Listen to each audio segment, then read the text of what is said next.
É a primeira vez que faço esse tipo de coisa. Gostaria de ler uma conferência do autor chamado Ouspensky, que é um discípulo, talvez o mais famoso e importante discípulo de Gurdjieff.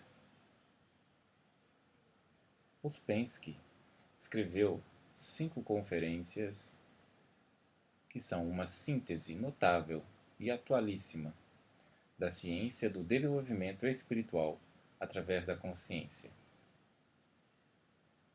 É um ótimo trabalho para a apresentação do trabalho do quarto caminho. Vou ler em partes. É a primeira vez que faço isso, então com certeza haverá erros. E peço perdão de vocês de antemão, ok? Então vamos lá. Primeira conferência. Vou falar do estudo da psicologia, mas devo preveni-los de que a psicologia a que me refiro é muito diferente do que possam conhecer por este nome. Antes de tudo, devo dizer que nunca, no curso da história, a psicologia se encontrou em nível tão baixo. Perdeu todo o contato com sua origem e todo o seu sentido, a tal ponto que hoje é difícil definir o termo psicologia. Isto é, precisar o que é a psicologia e o que ela estuda.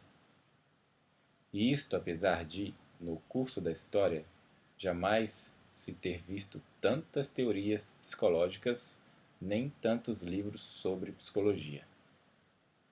A psicologia é, às vezes, chamada uma ciência nova. Nada mais falso. Ela é, talvez, a ciência mais antiga. Infelizmente, em seus aspectos essenciais, é uma ciência esquecida. Como definir a psicologia? Para compreender isso, é preciso dar-se conta de que, exceto nos tempos modernos, a psicologia jamais existiu com seu próprio nome, por vários motivos. Sempre foi suspeita de apresentar tendências falsas e subversivas, de caráter religioso, político ou moral, e sempre teve que se ocultar sobre diferentes disfarces.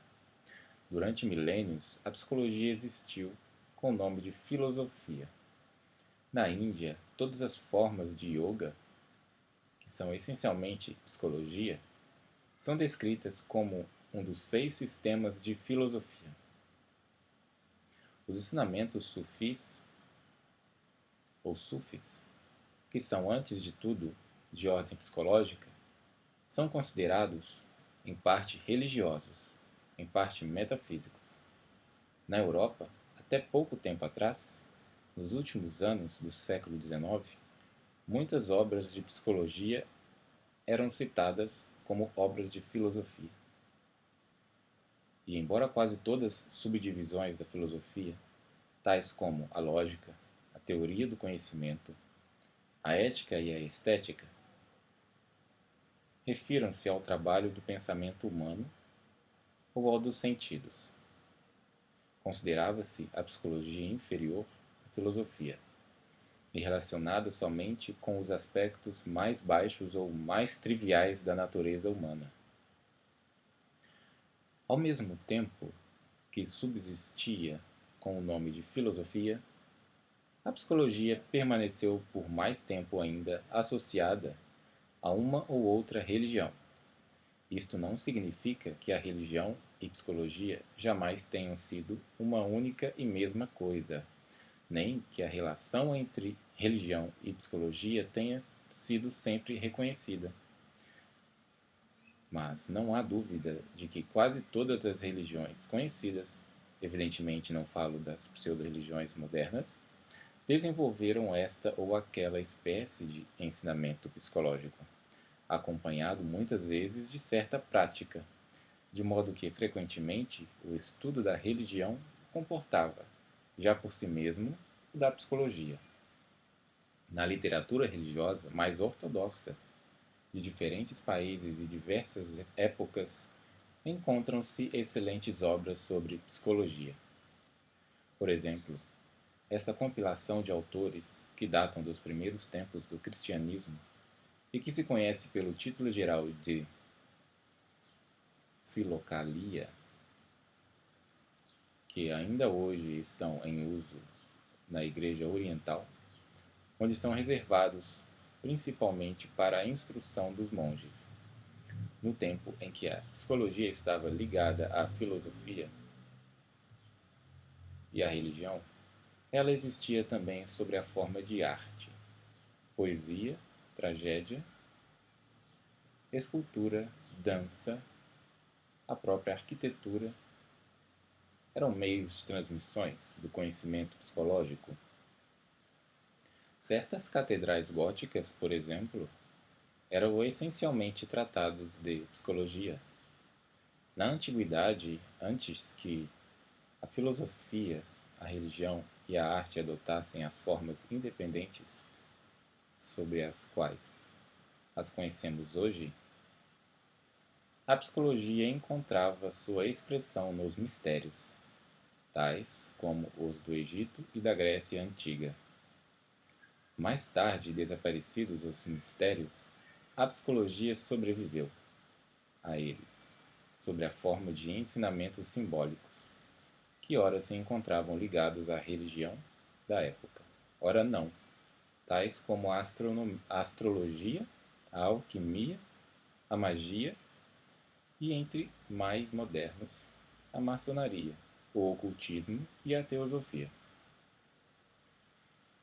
Aqui é indispensável observar que todos os sistemas e doutrinas psicológicos, tanto os que existiram ou existem abertamente, como aqueles que permaneceram ocultos ou disfarçados, podem dividir-se em duas categorias principais. A primeira, as doutrinas que estudam o homem tal como o encontram ou tal como o supõem ou imaginam. A psicologia científica moderna, ou o que se conhece por este nome, pertence a essa categoria. A segunda, as doutrinas que estudam o homem não do ponto de vista do que ele é ou parece ser, mas do ponto de vista do que ele pode chegar a ser, ou seja, do ponto de vista de sua evolução possível. Estas últimas são, na realidade, as doutrinas originais, ou em todo caso, as mais antigas e as únicas que podem fazer compreender a origem esquecida da psicologia e sua significação. Quando tivermos conhecido como é importante no estudo do homem o ponto de vista de sua evolução possível, compreenderemos que a primeira resposta à pergunta "o que é psicologia?" deveria ser: psicologia é o estudo dos princípios, leis e fatos relativos à evolução possível do homem. Repetindo, o que é psicologia? Psicologia é o estudo dos princípios, leis e fatos relativos à evolução do homem. Nestas conferências, colocar-me-ei exclusivamente em tal ponto de vista. Nossa primeira pergunta será: o que significa a evolução do homem? A segunda, ela existe em condições especiais? Repetindo, a segunda, ela exige condições especiais? Devo dizer, antes de tudo, que não podemos aceitar as concepções modernas sobre a origem do homem e sua evolução passada. Devemos dar-nos conta de que nada sabemos sobre essa origem e de que carecemos de qualquer prova de evolução física ou mental do homem. Muito pelo contrário, se tomarmos a humanidade histórica, isto é,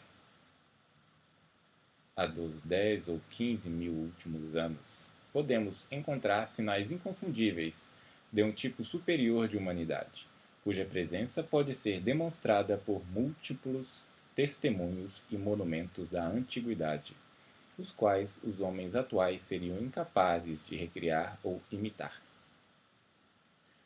Quanto ao homem pré-histórico, ou a essas criaturas de aspecto semelhante ao homem, e todavia tão diferentes dele, cujos ossos se encontram, às vezes, em depósitos do período glacial ou pré-glacial, podemos aceitar a ideia muito plausível de que essas ossadas pertenciam a um ser bem distinto do homem, desaparecido há muito tempo. Ao negar a evolução passada do homem, devemos recusar-lhe toda possibilidade de uma evolução mecânica futura. Ao negarmos a evolução passada do homem, devemos recusar-lhe toda possibilidade de uma evolução mecânica futura, isto é, de uma evolução que se operaria por si só, segundo as leis da hereditariedade e da seleção, sem esforços conscientes por parte do homem e sem que este tenha compreendido sequer a possibilidade de sua evolução. Nossa ideia fundamental é a de que o homem, tal qual o conhecemos, não é um ser acabado. A natureza o desenvolve até certo ponto e logo o abandona, deixando-o prosseguir em seu desenvolvimento por seus próprios esforços e sua própria iniciativa. Ou viver ou morrer, tal como nasceu, ou ainda, degenerar ou perder a capacidade de desenvolvimento. No primeiro caso, a evolução do homem significará o desenvolvimento de certas qualidades e características interiores que habitualmente permanecem embrionárias e que não podem ser desenvolvidas por si mesmas. A experiência e a observação mostram que esse desenvolvimento só é possível em condições bem adequadas, que exige esforços especiais por parte do próprio homem e uma ajuda suficiente por parte daqueles que, antes dele, empreenderam um trabalho da mesma ordem e chegaram a um certo grau de desenvolvimento, ou pelo menos a um certo conhecimento dos métodos. Devemos partir da ideia de que sem esforços a evolução é impossível e de que, sem ajuda, é igualmente impossível. Depois disso, devemos compreender que, no caminho do desenvolvimento, o homem deve tornar-se um ser diferente. E devemos estudar e conceber de que modo e em que direção deve o homem converter-se num ser diferente. Isto é, o que significa um ser diferente? Depois, devemos compreender que nem todos os homens podem desenvolver-se e tornar-se seres diferentes. A evolução é questão de esforços pessoais e, em relação à massa da humanidade, continua a ser exceção rara. Isso talvez possa parecer estranho, mas devemos dar-nos conta não só de que a evolução é rara, mas também que se torna cada vez mais rara. Isso, naturalmente, provoca numerosas perguntas. O que significa esta frase? No caminho da evolução, o homem deve tornar-se um ser diferente? O que quer dizer um ser diferente? Quais são essas qualidades e características interiores que podem ser desenvolvidas no homem e como chegar até elas? Por que nem todos os homens podem desenvolver-se e tornar-se seres diferentes? Por que semelhante injustiça? Tentarei responder a essas perguntas, começando pela última. Por que nem todos os homens podem desenvolver-se e tornarem-se seres diferentes? A resposta é muito simples. Porque não o desejam. Porque nada sabem a respeito. E ainda, que se lhes diga, não o compreenderão, antes de uma longa preparação. A ideia essencial é que, para tornar-se um ser diferente, o homem deve desejá-lo intensamente